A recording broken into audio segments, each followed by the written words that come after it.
Il y avait des journées immanquables qui étaient les loss analysis. Une journée entière à évaluer les pertes. Et j'ai trouvé ça long, j'ai trouvé ça fatigant, j'ai trouvé ça un peu démoralisant et déprimant. Et le jour où j'ai découvert l'Appreciative Inquiry, je me suis dit, en fait, c'est juste l'inverse en fait. Et en plus, ça me donne la banane, ça me donne la pêche. J'ai bien envie de lancer les win analysis. Je veux dire, c'est tellement proche de la loss analysis qu'on a envie de se dire, mais pourquoi n'y ont-ils pas pensé avant? Je vous laisse y réfléchir.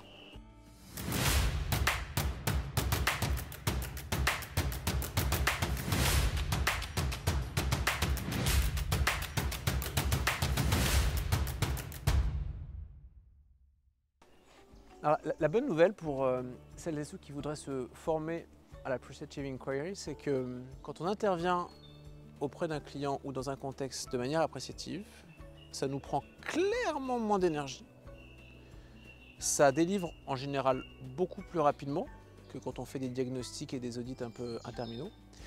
Et surtout, ça nous apporte la banane, quoi, la pêche tout simplement. Moi, je sors souvent de mes journées appréciatives assez réjoui, alors que des journées d'audit sont quand même assez épuisants, éreintants pour pas le dire ainsi.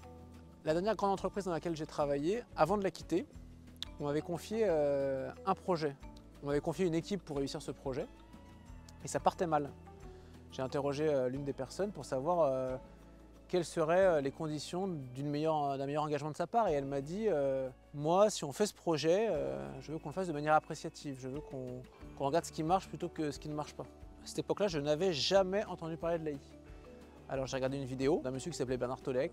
Je la vois encore passer cette vidéo, elle m'a inspiré et puis j'ai fermé cette opportunité. Un an plus tard, je repasse une formation, je m'inscris et cette formation a tout simplement changé ma vie au niveau personnel et professionnel. Je crois que ça me rend plus heureux. Je pense que ce que l'AI a vraiment apporté chez moi, c'est cette posture d'accueil. C'est de me dire, tiens, quelque chose arrive, probablement c'est une ressource, probablement c'est une chance. J'aime beaucoup la définition de Bernard qui est une recherche intentionnelle et obsessionnelle de la ressource. Mais dans ces cas-là, c'est moi qui suis acteur de cette recherche. Mais des fois, le simple fait d'accueillir permet de constater qu'en fait, elles n'ont même pas besoin d'être recherchées, ces ressources. L'exemple de mon espace collaboratif que j'ai tenu pendant 3 ans, il ne se passe pas une journée sans qu'une ressource franchisse le seuil de ma porte. Donc j'irai même plus loin, pour moi l'AI c'est accueillir les ressources qui sont autour de nous. En fait les ressources sont là, elles sont partout, passé, présent, futur. Il suffit simplement voilà, d'avoir un peu de méthode et d'humilité surtout pour la révéler. Je pense que c'est ça la clé.